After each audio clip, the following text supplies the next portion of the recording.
ეთერშია გადაცემა ბიზნესის დრო სტუდიაში თეაშველიძე მუშაობს მოგესალმებით. რა დარღვევები აღმოაჩინა რეგიონული და ინფრასტრუქტურის სამინისტროს ახალმა ხელმძღვანელობამ?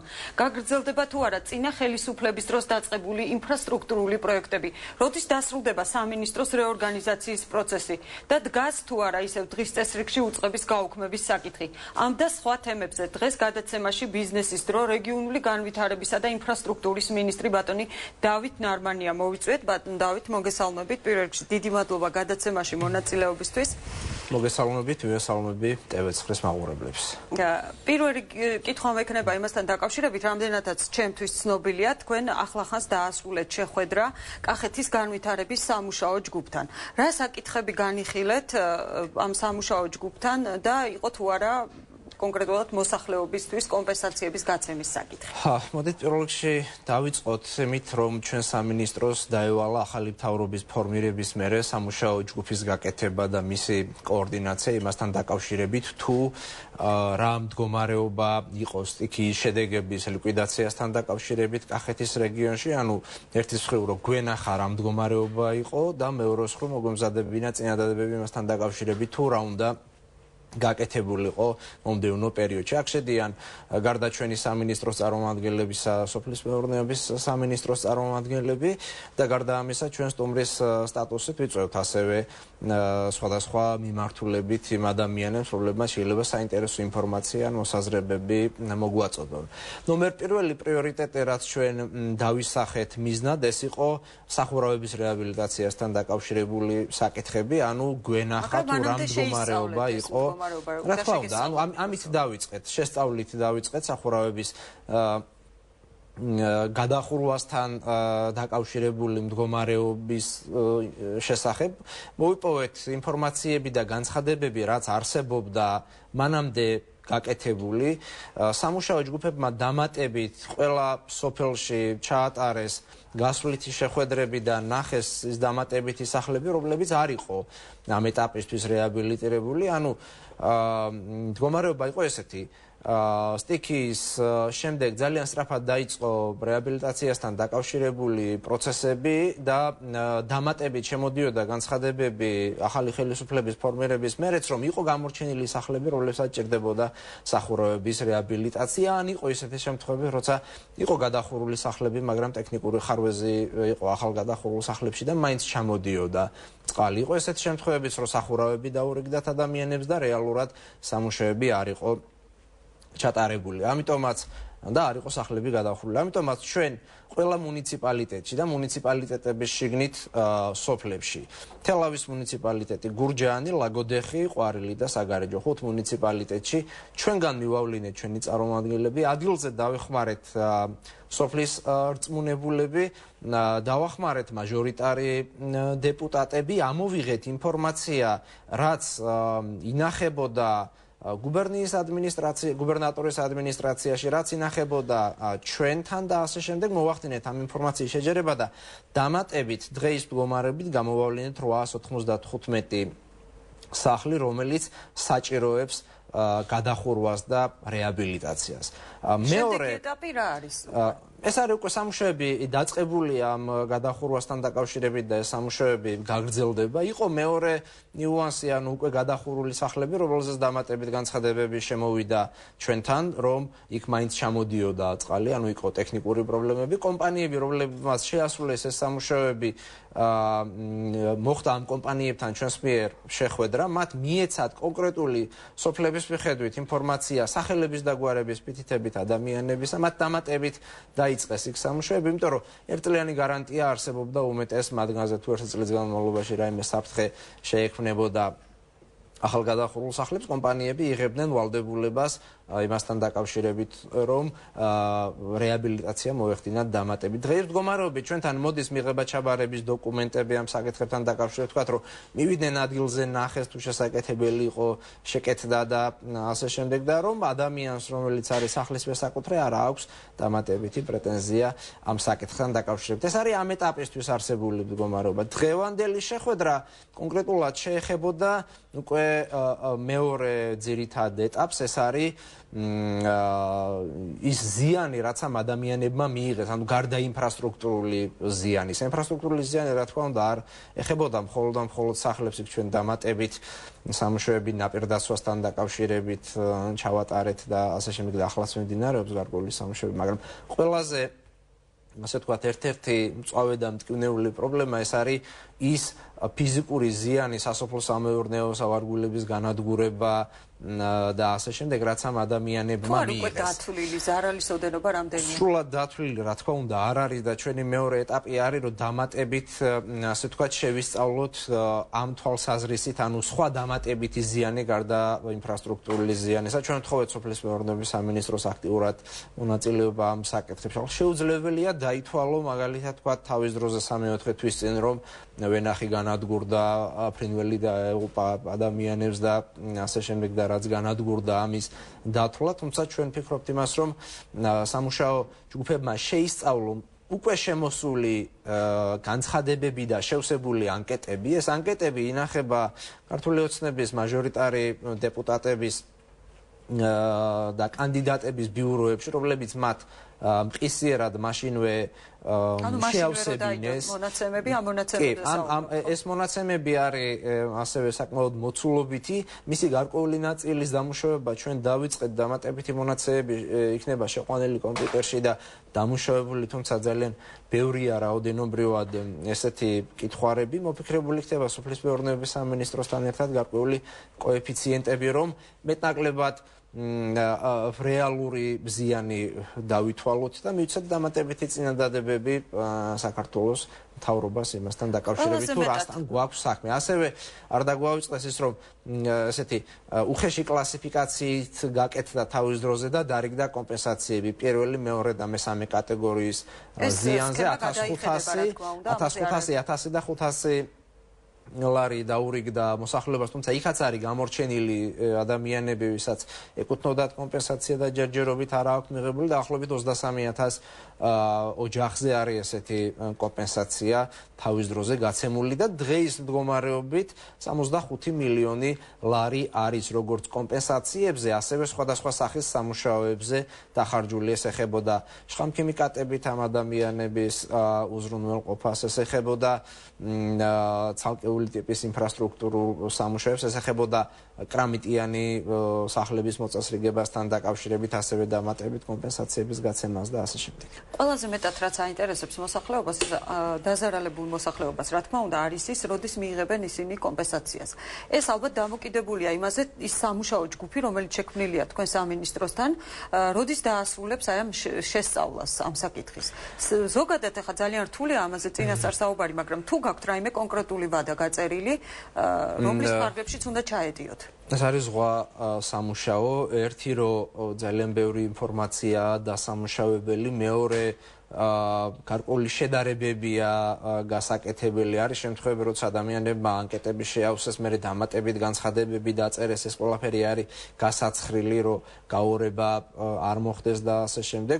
სამუშაო ბევრია, აქედან გამომდინარე ჩვენ შეიძლება ერთი თვე ან ცოტა მეტიც კი მოუნდეთ ამის შესწავლას, მაგრამ პროცესის შესწავლასთან დაკავშირებით, რაც უშუალოდ ჩვენი პრეროგატივაა და რაც ჩვენ საქართველოს მთავრობის მხრიდან გვაქვს დავალებული, ამას მივყვებით ნაბიჯ და პერიოდულად ვაწვდით ინფორმაციას. თუ თანამშრომლობს თქვენთან იგივე ადგილობრივი რწმუნებული კახეთის და როგორია მათთან კომუნიკაცია? თვითმმართველობის რწმუნებული თანამშრომლობს ასევე ადგილობრივი თვითმმართველობის ორგანოები, თანამშრომლობენ სოფლის რწმუნებულები, თანამშრომლობენ, რა თქმა უნდა, ეს არის ისეთი საკითხი, რომელიც ყველასთვის მტკივნეულია და ყველასთვის მნიშვნელოვანია, ამიტომ აქ მიუხედავად თქვა რაღაცა ტიპის პოლიტიკური აზრთა სხვადასხვაობის არის კამათი დისკუსია, რა თქმა უნდა, მაგრამ რადგან ეს საერთო საქმეს ეხება, რა თქმა უნდა, იქ არ არის ის, რომ თქვა პოზიციების სხვადასხვაობიდან გამომდინარე, რაიმე ანუ ხერხული მომენტი შეიქმნა სამ საქმე დაზიანდეს. ესეთ რამეს ჯერჯერობით მაინც ესეთი ადგილი არ ქონია, თუმცა იყო რაღაც ცალკეული შემთხვევები, როდესაც მოლოდინები გაუჩინეს დამატებით ადამიანებს იქ, რა თქმა უნდა, ამას მოყვა გარკვეული უკმაყოფილება იმდენად არა, რამდენადაც დამატებითი განცხადებები წამოვიდა და დამატებით შესწავლა გახდა საჭირო ამ ყველაფრის ადამიანები, რომლებმაც ეს განცხადებები შემოიტანეს, როგორც ჩანს ვერ გაითვალისწინეს ის, რომ წინა განცხადებებიც ჩვენთან ინახება და კომპიუტერულად ხდება ამ ყველაფრის შედარება და ასე მუშა პროცესია და დამატებით ჩვენ მივაწვდით ინფორმაციას საზოგადოებას ამასთან დაკავშირებით.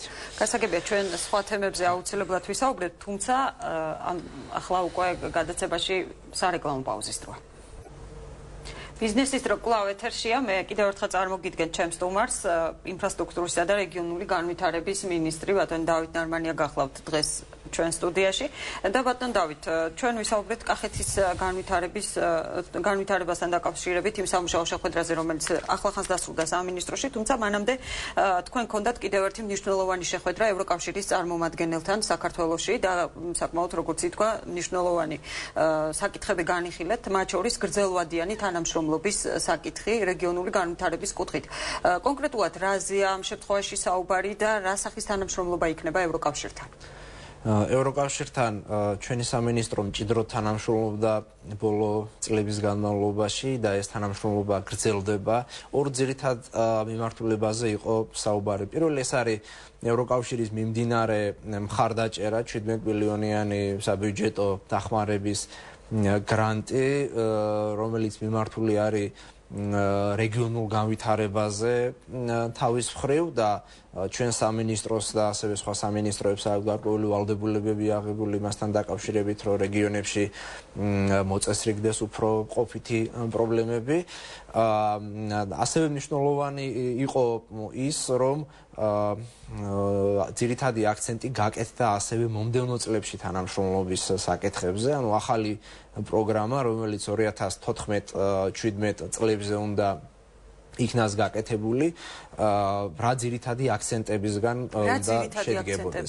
პირველ რიგში, იცით თქვენ და საზოგადოებამაც საქართველოს მთავრობის პროგრამიდან, ისევე როგორც კოალიცია ქართული ოცნების პროგრამიდან, რომ საქართველოში დეცენტრალიზაციის რეფორმა და ადგილობრივი თვითმმართველობის განვითარება დაგეგმილი, ამიტომ ჩვენ სამინისტროსთან ევროკავშირის თანამშრომლობა ძირითადად რეგიონული განვითარების, დეცენტრალიზაციის და ადგილობრივი თვითმმართველობის განვითარების საკითხებს ეხება.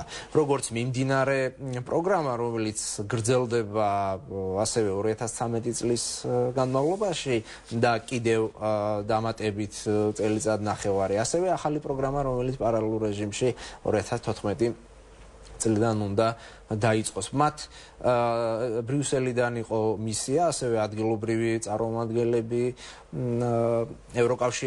ევროკომისიის მისიისა, რომელთაც აინტერესებდათ ჩვენი ხედვები ამა თუ იმ მიმართულებით, ჩვენ მოვისმინეთ მათი მხარდაჭერის ძირითადი მიმართულებები. რა სახის მხარდაჭერა იქნება ეს ფინანსური მხარდაჭერა კონსულტაციებზეა საუბარი თუ? ეს არის როგორც ფინანსური მხარდაჭერა რეფორმასთან დაკავშირებით, ასევე ცალკეული მიმართულებით კონსულტაციები, ამიტომ ჩვენ სამუშაო რეჟიმში ვსაზღვრავთ უკვე რა გვჭირდება ევროკავშირის მხარდაჭერა კონკრეტულად ახალ პროგრამასთან მიმართებაში. რაც შეეხება წინა პროგრამას, რომელიც 17 მილიონიანი გრანტი იყო, ეს იყო საბიუჯეტო დახმარების კომპონენტი, რომლის პარალელებშიც ჩვენმა სამინისტრომ აიღო ვალდებულება რეგიონებში წყალმომარაგების ღონისძიებების გაუმჯობესებასთან დაკავშირებით.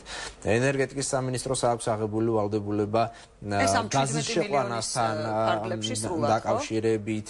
ჭანდაცვის სამინისტროს აქვს ავადმყოფოების მოწესრიგებასთან დაკავშირებით ვალდებულებები და ასე შემდეგ. თუმცა ახალ კომპონენტში ჩვენ ძირითად აქცენტს ვაკეთებთ სწორედ ამ ახალ რეფორმაზე, რომელიც უნდა მომზადდეს და რომელიც უნდა ეს რეფორმა ალბათ გარკვეულ საკანონმდებლო ბაზასაც ითვალისწინებს. ეს რეფორმა პირველ ეტაპზე ითვალისწინებს სტრატეგიის ფორმირებას, რომელზე მუშაობას ჩვენ უკვე დავიწყეთ საქართველოს პარლამენტის შესაბამის კომიტეტებთან ერთად. ეს არის ადგილობრივი თვითმმართველობების კომიტეტი და იურიდიულ საკითხთა კომიტეტი, ასევე ჩვენ აქ ჩართული ყავს არასამთავრობო ორგანიზაციათა ჯგუფი, რა თქმა უნდა, ცოტა სხვანაირად გადანაწილდეს ადმინისტრაციულ-ტერიტორიული მოწყობა მოწყობა, უფრო მეტი დეცენტრალიზაცია რო ქონდეთ ადგილობრივ თვითმმართველობებს და მეტი რესურსები ამ უფლებამოსილებების განსახორციელებლად. სტრატეგიის მომზადების შემდეგ ეს ითვალისწინებს სოფლის შესახებ კანონის მიღებას და მაღალმთიან საკითხებზე, მაღალმთიან რეგიონებთან დაკავშირებულ საკითხებზე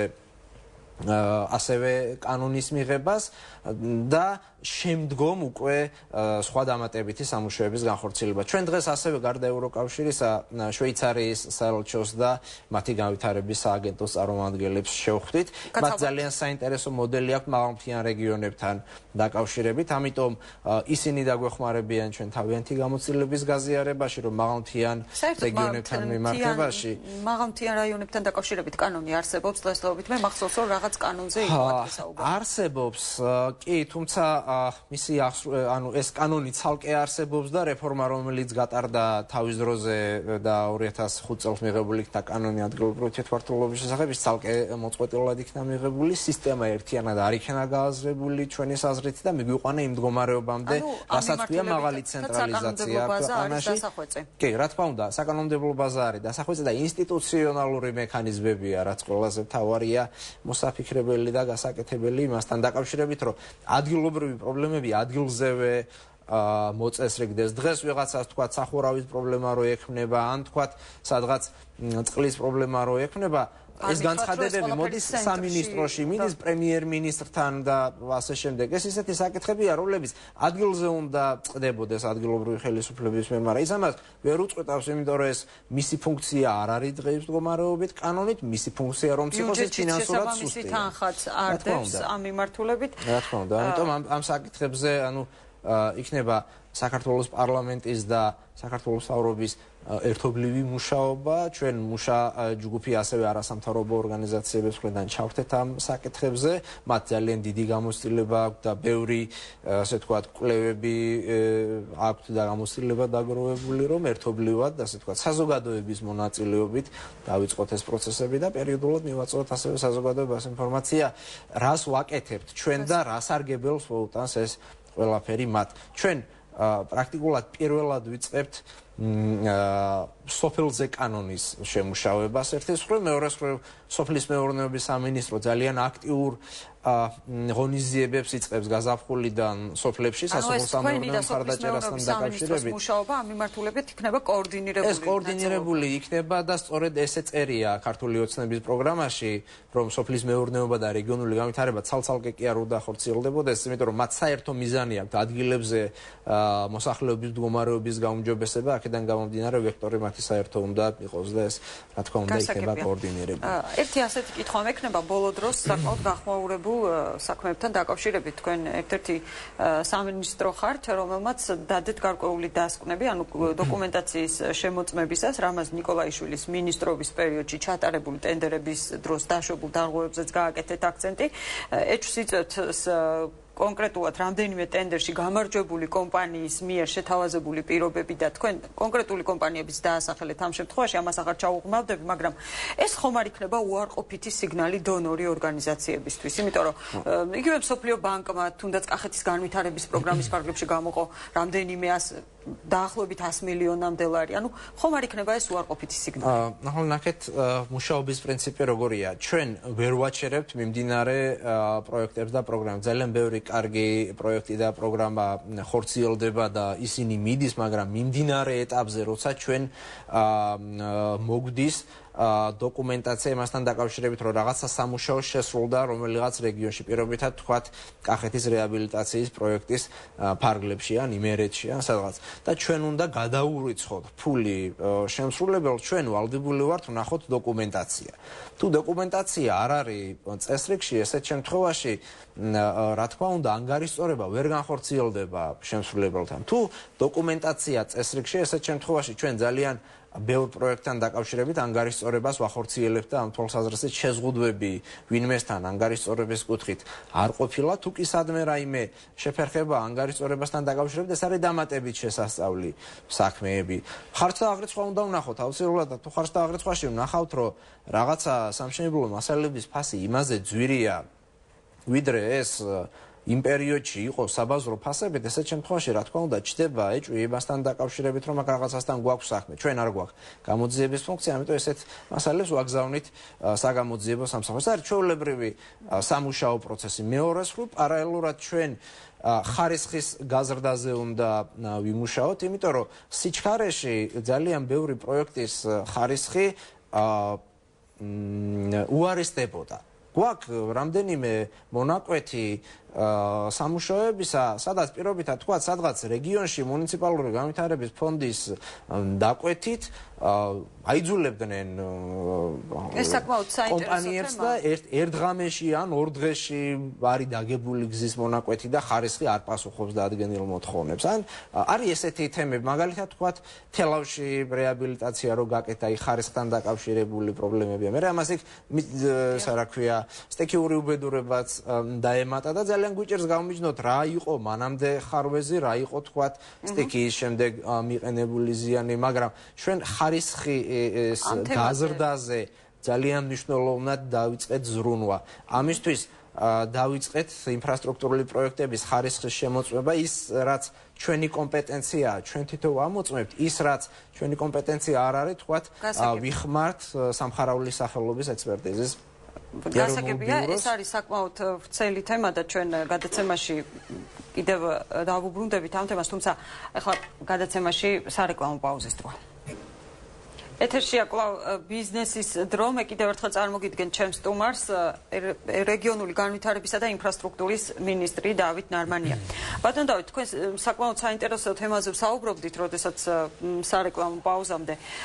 თქვენ ახსენეთ ის დარღვევები და ის სამუშაოები, რომელსაც სამინისტრო ამ მიმართულებით ატარებს. რამდენად მართებულია, როგორ ფიქრობთ, ის პრეტენზიები, რომლებსაც ცალკეული კომპანიები გამოთქვავენ ცალკეული ჩინოვნიკების მიმართ, ხომ არ უკავშირდება ეს, ანუ გარკვეული ეჭვები, ამასთან დაკავშირებით ჩნდება, ხომ არ უკავშირდება ეს ფორმაციის შეცვლის პროცესიდან გამომდინარე, რომ არის გარკვეული კომპანიების მხრიდან ცდელობა იმისა, რომ მათ თავი აარიდონ თავის პასუხისმგებლობას და სხვას გადააბრალონ. პრინციპში ჩვენი მიმართულებით თუ ჩვენ ვინმე კომპანიასთან გვაქვს შეხება, ეს კომპანიები ამ კომპანიებთან არსებობს ხელშეკრულებები.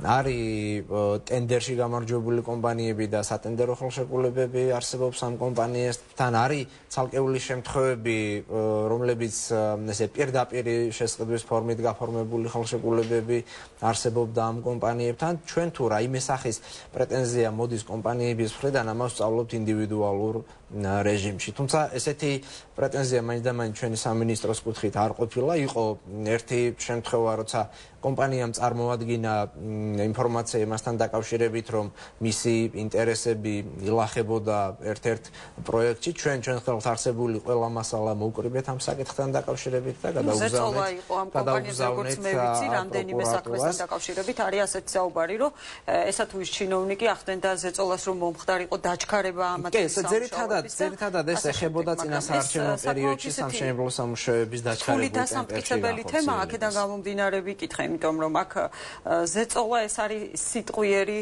ფორმა. აქ იურიდიულად ამის გარკვევა ალბათ საკმაოდ რთული იქნება. ყოველ შემთხვევაში ეს საგამოძიებო ორგანოების კომპეტენციაა და ისინი კიდევ რამდენი საქმეს შეიძლება ველოდოთ თქვენი სამინისტროს მხრიდან ამ მიმართულებით? ჩვენ ჩვეულებრივ რეჟიმში მუშაობთ, ანუ ახლა წლის ბოლო რადგან არის მიღება ჩაბარებების პერიოდი, როცა მიღება ჩაბარებაზე წარმოდგენილი არის დოკუმენტაცია, ჩვენ დოკუმენტალურად ვსწავლობთ ამ საკითხებს, თუ ყველაფერი წესრიგში ხდება, ანგარიშწორება პარალელურ რეჟიმში ხარისხის შემოწმების საკითხებზე მუშაობთ აქტიურად. ამიტომ თქვა, სადროდის რა გამოჩნდება, წინასწარ არავინ არ იცის, ვიდრე ასე თქვა, ამას მუშა პროცესში არ ვნახავთ. კიდევ ერთი ასეთი კითხვა მექნება, ვინ განახორციელებს მონიტორინგს, რომ მსგავსი პრეცედენტები აღარ განმეორდეს. ანუ თქვენი სამინისტრო ალბათ განახორციელებს, აგრძელებს უпроსწორად იმ პროექტების განხორციელებას, რომლებიც დაწყებულია უკვე. რა გარანტიაა, რომ თქვენი ხელისუფლების პირობებშიც ვინმეს არ გაეხსნას მადა? და იგივე სახის დარღვევები არ დაფიქსირდეს. პირველ რიგში ეს არის აუდიტის სამსახური, რომელიც ჩვენ გვყავს და რომელიც გავაძლიერეთ, ანუ დაკომპლექტეს აუდიტი მაქსიმალურად კვალიფიციური ადამიანებით და მათი დიდი დამსახურებაა ის ხარვეზები, რა ხარვეზებიც ამ ეტაპზე გამოჩნდა. ხარისხთან დაკავშირებით შემოწმებაზე. ჩვენ ერთი ძალიან კარგი ინიციატივა წარმოადგენთ საქართველოს მთავრობის სტუმარს და მთავრობამ დაგვიჭერა ამასთან დაკავშირებით ხარი. ჩვენი სამინისტროს ცენტრალური აპარატის მიმართვის საფუძველზე სამხარაული სახელობის ექსპერტიზის ეროვნული ბიურო მოგვემსახურება ჩვენ უფასოდ რომ შეამოწმოს პირობითად თქვათ გზების დაგებასთან დაკავშირებით, რაიმე სახის სხვა ინფრასტრუქტურული პროექტის მოწესრიგებასთან დაკავშირებით შესრულებული სამუშაოს ხარისხი. ამიტომაც ჩვენ გავაკონტროლებთ საქმე უწყებო დაწესებულებებს ამ ხარისხთან დაკავშირებულ საკითხებზე და ექსპერტიზის ეროვნული ბიურო მოგცემს ჩვენ ამ საკითხებთან დაკავშირებით დასკვნებს. გარდა ამისა, მივიღებთ ყველა სამართლიან შენიშვნას, განცხადებას, წინადადებას მოქალაქეების მხრიდან, სხვა კომპანიების მხრიდან და ასე შემდეგ, რომელიც იქნება განხილული. თუ ჩვენი კომპეტენციის ფარგლებს გაცდება ეს საკითხი, ჩვენ ქვემდებარეობით გადავაგზავნით ამას შესაბამის ორგანოებში. შეიძლება ვთქვათ, როცა ტენდერი იქნება და კონკურენცია იქნება ტენდერში, ერთმა კომპანიამ მეორეზე მე მინდა მოვისმინო თქვენგან ესეთი დაპირება, რომ ტენდერები, რომელიც ჩატარდება მომავალში, აღარ იქნება გარკვეული შერჩევითი პრინციპი ასეთ შემთხვევაში გამოყენებული. ჩვენ რამდენიმე ხელშეკრულება, რომელიც არის გაფორმებული პირდაპირ მიყიდვის წესით და სადაც ვნახეთ, რომ კანონთან წინააღმდეგობაშია ესეთ რაღაცეებს გავაჩერებთ უახლოეს მომავალში და მომდევნო პერიოდში გამოვაცხადებთ ტენდერს. მეორე, ჩვენ წელს პირველად წლის ბოლოს, როცა ბიუჯეტი დამტკიცდება, სახელმწიფო ბიუჯეტი როცა დამტკიცდება, საჯაროდ გამოვაქვეყნებთ ყველა პროექტს რეგიონების მიხედვით თუ სად რის განხორციელებას გეგმავთ. სწორედ ეს კითხვა მექნება, რომელი პროექტების შეჩერება იგეგმება?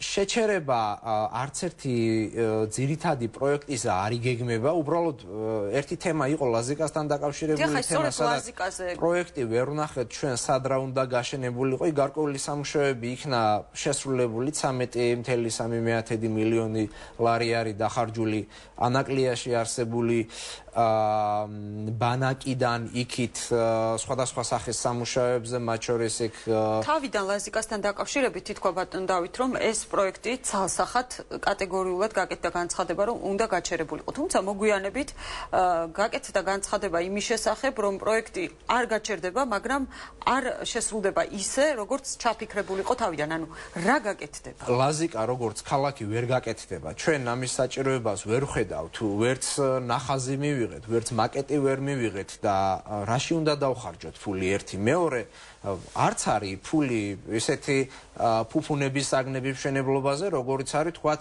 ნულს ქვემოთ, ანუ ჭაობიდან რაღაცის მშენებლობის დაწყება, მაშინ როცა ძალიან ბევრი ქალაქი, ძალიან ბევრი მუნიციპალიტეტი არის მისახედი. თუმცა ლაზიკა როგორც საპორტო ტერიტორია შესაძლოა იყოს საინტერესო და თქვათ თუ იქნება რაიმე სახის ინტერესი პორტთან დაკავშირებით, ამაზე ეკონომიკის სამინისტრო და საპარტნიორო ფონდი იმუშავებენ, ეს არ არის ასე თქვათ ჩვენი თემა. თუმცა ჩვენ იმ ტერიტორიაზე უნდა გაგვეკეთებინა ნაპირსამაგრი სამუშაოები, რაღაც ნაწილობრივ დაწყებული იყო ეს სამუშაოები და თქვათ იმ ტერიტორიაზე, რასაც ქვია პორტისთვის საინტერესო ტერიტორია, ჩვენ ვააჩერებთ ნაპირსამაგრ სამუშაოებს, იმიტომ რომ თუ ჩვენ იქ ჩავყრით ნაპირსამაგრის სამუშაოების მოწყობილობებს, გზა გაკეთდა იქ როგორც მე ვიცი. კი, მისასვლელი გზა გაკეთდა, ასევე ბულვარი გაკეთდა და ზღვაზე მონუმენტი პირსი გაკეთდა, რაზეც 13.3 ანუ ჯერ ჩამოყალიბებული აზრი ლაზიკასთან დაკავშირებით, ანუ რა სახეს მიიღებს, არ არსებობს. პროექტის არ არსებობს, არ წინა ხელისუფლების პირობებში არ არსებობდა და არ მიგვიღია ჩვენ მემკვიდრეობით ესეთი პროექტი. გასაგებია.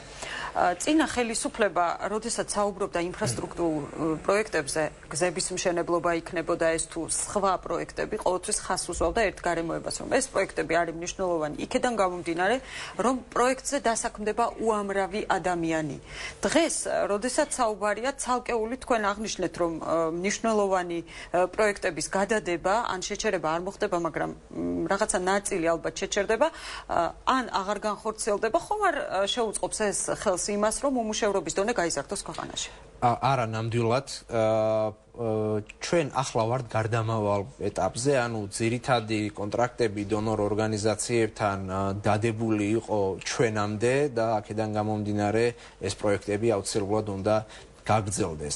არის 1-2 ხიდის მშენებლობასთან დაკავშირებული საკითხი, სადაც ჩვენ სამსახურებს დავავალეთ დამატებითი შესწავლა მათი საჭიროებისა, იმიტომ რომ საკმაოდ ძვირადღირებული ფუფუნებაა და ხომ არ არის შესაძლებელი უფრო კონკურენტუნარიანი სხვა პროექტი გამოჩნდეს და უფრო საზოგადოებისთვის მნიშვნელოვან და საჭირო რამეზე დაიხარჯოს ეს ფული. ამიტომ არის ეგ 1-2 ხიდის თემა, რომელზეც მიდის, ასე ვთქვათ, დისკუსია და დამატებით შესწავლა იქნება საჭირო. სხვა ყველა პროექტი, ეს არის ავტომაგისტრალის მშენებლობასთან დაკავშირებული პროექტი, ეს არის რეგიონებში ინფრასტრუქტურის მოწესრიგებასთან, წყალმომარაგების გაუმჯობესებასთან დაკავშირებული პროექტები და ასე შემდეგ.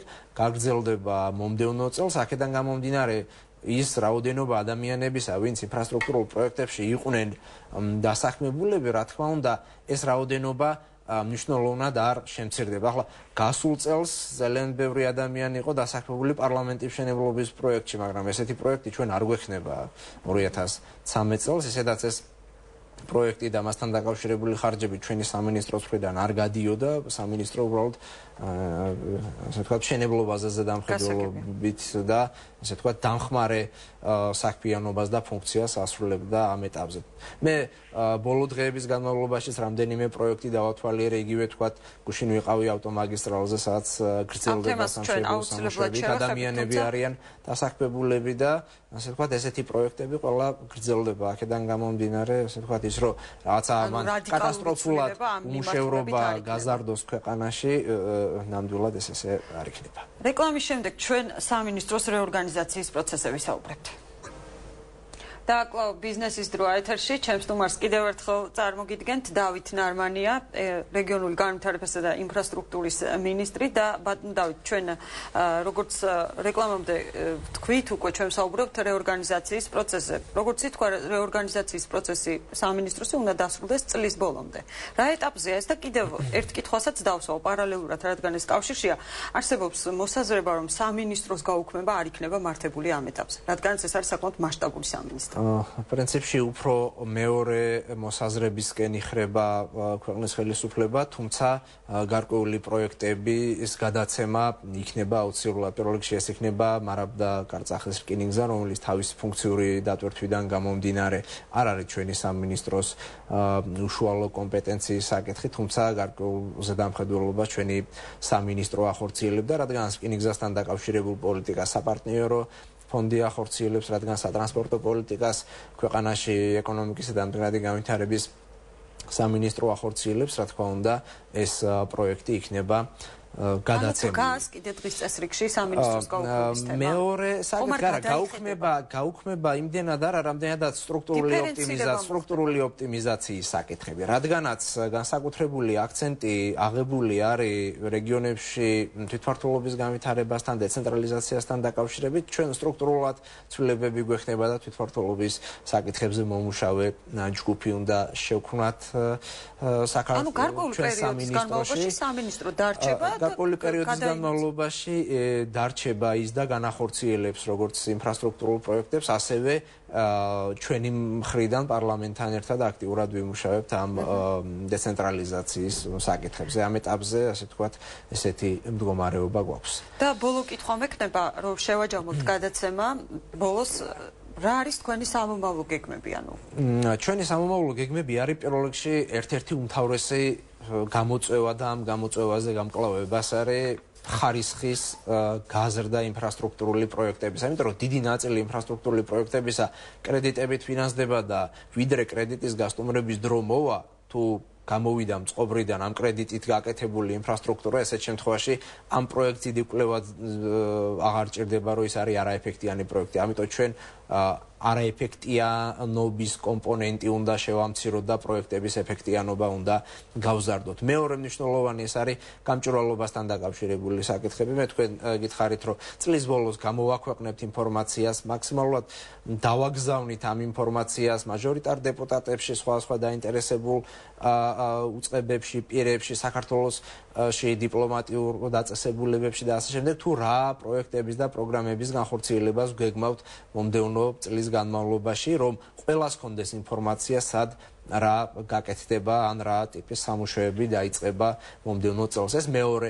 მესამე საკითხი ეს არის თვითონ უშუალოდ კადრების კვალიფიკაციასთან დაკავშირებული საკითხები, სტრუქტურული ოპტიმიზაცია, ატესტაციასაც გულისხმობს, მინიმალური საკვალიფიკაციო მოთხოვნები არის დამტკიცებული და ატესტაცია არ ჩატარებულა სამინისტროში, აქედან გამომდინარე კანონმდებლობის შესაბამის ნორმებზე დაყრდნობით ატესტაცია იქნება ჩასატარებელი, რომ კვალიფიციურმა კადრებმა გააგრძელონ მუშაობა, ის ვინც კვალიფიციური კადრია დარჩეს, რა თქმა უნდა. ჩვენ ასევე ვესაუბრებით ცალკეულ დონორ ორგანიზაციებს თვითონ თანამშრომელთა კვალიფიკაციის ამაღლებასთან დაკავშირებულ საკითხებზე. ძალიან მნიშვნელოვანი მიმართულება, როგორც უკვე ვთქვი, რამდენჯერმე ეს იქნება ჩვენი აქტიური მუშაობა დეცენტრალიზაციის და თვითმმართველობების განვითარების საკითხებზე და რეგიონებში უკეთესი პირობების შექმნა, ვიდრე ეს დღეის მდგომარეობით არსებობს. ჩვენ ასევე ვაპირებთ, რომ რეგიონებში ეს ინფრასტრუქტურული პროექტები, მაგალითად, სხვადასხვა პროექტები ხორციელდება და კოორდინაცია არის შედარებით ნაკლები. ჩვენ ვაპირებთ, რომ გეოინფორმაციული სისტემა შევქმნათ, სადაც დავიტანთ გზებს, დავიტანთ